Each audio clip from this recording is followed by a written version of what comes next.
In today's video, I'm going to teach you how to log into QuickBooks Online, navigate to the customer section, and add a new customer to your account. This tutorial is perfect for anyone new to QuickBooks or those looking to efficiently manage their customer information. Let's dive right in. First, you need to open your browser. While any browser will work, I recommend using Chrome as it tends to offer the best compatibility and performance for QuickBooks Online. Once you have Chrome open, the next step is to navigate to the QuickBooks website. In the address bar, type in quickbooks.intuit.com and hit enter. This will take you to the QuickBooks homepage. Once the page has loaded, you'll want to look for the sign-in option. Clicking this will prompt you to enter your login credentials. Make sure you have your username and password handy. Once you've entered those, click the sign-in button and you'll be taken to your QuickBooks Online dashboard. Now that you're logged in, let's move on to accessing the customers section where you can manage your customer accounts. On your dashboard, look towards the left sidebar. Here, you'll see a menu with various options. Click on Sales. This will expand a few more choices, and among them, you will find Customers.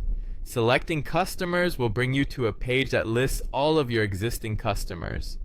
Adding a new customer in QuickBooks Online is quite straightforward. On the Customers page, direct your attention to the top right corner of the screen. You'll see a button labeled New Customer.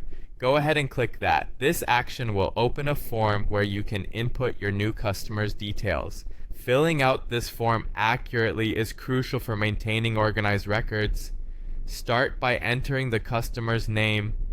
You'll want to make sure that this is entered correctly, as it will be used to identify them in future transactions. Next, move on to the email field.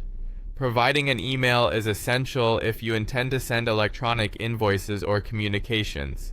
After the email, fill in the billing address. This is particularly important for invoicing and ensuring all correspondence reaches your customer at the right location. Continue through the form, adding any other relevant information that might be useful for your records or necessary for completing transactions. This could include phone numbers, additional contact details, or notes about the customer. Once you've completed all the necessary details, take a moment to review them for accuracy. Double-checking information can prevent potential errors down the line. When you're satisfied everything is correct, click the Save button. Your new customer is now added to QuickBooks Online, and you can easily access their information anytime you need. And there you have it. You've successfully logged into QuickBooks Online, navigated to the customer section, and added a new customer. Thanks for watching, and I hope you found this guide helpful. Make sure to stay tuned for more tips on getting the most out of QuickBooks.